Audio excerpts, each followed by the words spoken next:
ಎಲ್ರಿಗೂ ನಮಸ್ಕಾರ. ಯೂಟ್ಯೂಬ್ ಚಾನಲ್ಗೆ ಸ್ವಾಗತ. ಫ್ರೆಂಡ್ಸ್, ಎಲ್ಲರೂ ಹೇಗಿದ್ದೀರಾ? ಎಲ್ಲರೂ ಚೆನ್ನಾಗಿದ್ದೀರಾ ಅಂತ ಭಾವಿಸ್ತೀನಿ. ಹಾಗೆ ನಾನು ಕೂಡ ಚೆನ್ನಾಗಿದ್ದೀನಿ. ಫ್ರೆಂಡ್ಸ್, ಇವತ್ತು ನಮ್ಮ ಮನೇಲಿ ಮಟನ್ ಸಾಂಬಾರು ಯಾವ ರೀತಿ ಮಾಡ್ತೀವಿ ಅನ್ನೋದನ್ನು ನಿಮಗೆ ತಿಳಿಸೋಣ ಅಂತ. ಹಾಗೆ ಇವತ್ತು ತುಂಬಾ ಮಳೆ ಇರೋದ್ರಿಂದ, ಚಳಿ ಇರೋದ್ರಿಂದ ಲೇಟಾಗಿದ್ದೆ. ಹಾಗೆ ಸ್ವಲ್ಪ ಟೀ ಕುಡಿಯೋಣ ಅಂತ ಟೀಗೆ ಇಟ್ಕೊಂಡು, ಟೀ ಇಲ್ಲ ಅಂದರೆ ಬೆಳಗಿನ ದಿನವೇ ಶುರುವಾಗಲ್ಲ ಅಲ್ವಾ? ಕೆಲವರು ಟೀ ಆಗುತ್ತೆ, ಕೆಲವ್ರಿಗೆ ಆಗಲ್ಲ. ಹಾಗಾಗಿ ನೋಡಿ ಫ್ರೆಂಡ್ಸ್, ನಮ್ಮ ಮನೆ ಹೀಗಿದೆ. ಅಂದರೆ ನಮ್ಮ ಮನೆಯಿಂದ ದೊಡ್ಡ ಮನೆ ಏನಲ್ಲ, ಆಗಿನ ಕಾಲದ ಸಣ್ಣ ಹಂಚಿನ ಮನೆ. ಇದೇನು ಹೀಗಿದೆ ಮನೆ ಅಂತ ನೀವು ಅನ್ಕೋಬೋದು. ಬನ್ನಿ, ಇವಾಗ ಮಟನ್ ಸಾಂಬಾರಿಗೆ ಮಸಾಲೆಗೆ ಏನೇನು ಹಾಕೋಬೇಕು, ಏನು ರೆಡಿ ಮಾಡ್ಕೋಬೇಕು ಅನ್ನೋದನ್ನು ನಿಮಗೆ ತಿಳಿಸ್ತೀನಿ. ನೋಡಿ ಫ್ರೆಂಡ್ಸ್, ಒಂದೆರಡು ಈರುಳ್ಳಿ ಹಾಕ್ಕೊಂಡಿದ್ದೀನಿ. ಹಾಗೆ ಒಂದು ಟೊಮೊಟೊ, ಒಂದೆರಡು ಗೆಡ್ಡೆ ಬೆಳ್ಳುಳ್ಳಿ, ಹಾಗೆ ಸ್ವಲ್ಪ ಶುಂಠಿ, ಹಾಗೆ ಕೊತ್ತಂಬರಿನೂ ಸಹ ಹಾಕ್ಕೊತಾ ಇದ್ದೀನಿ. ಹಾಗೆ ಅದ್ರ ಜೊತೆಗೆ ಕಾಯಿ, ಹಾಗೆ ಕಡಲೆ, ಒಂದೆರಡು ಪೀಸು ಚಕ್ಕೆ ಮತ್ತು ಲವಂಗನೂ ಸಹ ಇದಕ್ಕೆ ಹಾಕೋತಾ ಇದ್ದೀನಿ. ಹಾಗೆ ಸಾಂಬಾರು ಪುಡಿನೂ ಸಹ ಇದಕ್ಕೆ ಹಾಕ್ಕೊಂಡು, ನೀರು ಹಾಕ್ಕೊಂಡು ಮಸಾಲೆನ ರೆಡಿ ಮಾಡ್ಕೊಳ್ಳೋಣ. ಈಗ ಇದು ಮಸಾಲೆ ರೆಡಿಯಾಗಿದೆ.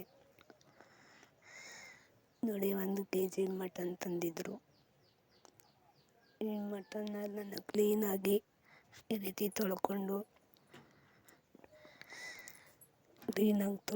ಇವಾಗ ನಾನು ಚಿಕನ್ ಸಾರೇ ಆಗಲಿ, ಮಟನ್ ಸಾಂಬಾರೇ ಆಗಲಿ, ಫಸ್ಟು ನಾನು ಸ್ವಲ್ಪ ಎಣ್ಣೆ ಹಾಕಿ ಅದಕ್ಕೆ ಶುಂಠಿ ಬೆಳ್ಳುಳ್ಳಿ ಪೇಸ್ಟ್ ಹಾಕಿ, ಹಾಗೆ ಸ್ವಲ್ಪ ಅರಿಶಿನ ಪುಡಿನೂ ಹಾಕಿ ನಾನು ಫಸ್ಟು ಅದನ್ನು ಫ್ರೈ ಮಾಡಿ 3 ರಿಂದ 4 ವಿಸಲ್ ಕೂಗಿಸ್ಕೊತೀನಿ. ಹಾಗೆ ಮಾಡೋದ್ರಿಂದ ಅದರಲ್ಲಿರೋಂಥ ನೀರೆಲ್ಲ ಬಿಟ್ಕೊಂಡು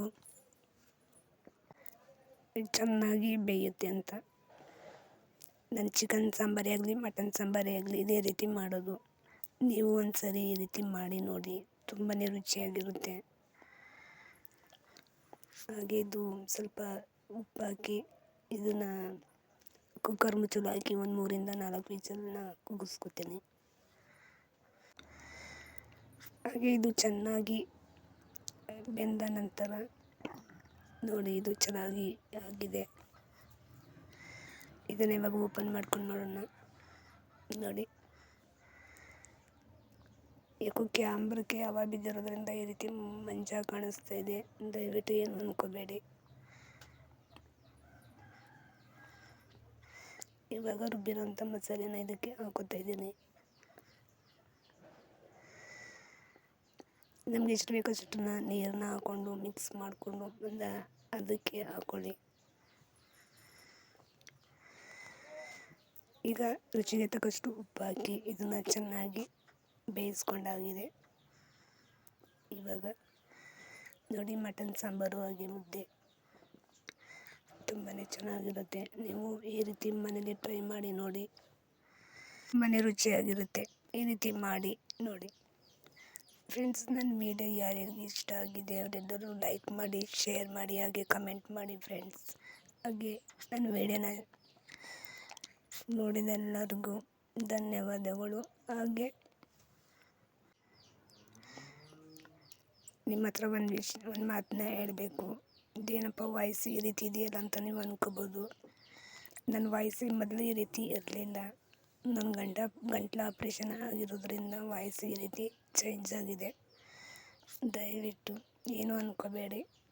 ನನ್ನ ವಿಡಿಯೋ ಇಷ್ಟ ಆದರೆ ಶೇರ್ ಮಾಡಿ, ಕಮೆಂಟ್ ಮಾಡಿ, ಹಾಗೆ ಸಬ್ಸ್ಕ್ರೈಬ್ ಮಾಡ್ಕೊಳ್ಳಿ. ಎಲ್ರಿಗೂ ನಮಸ್ಕಾರ.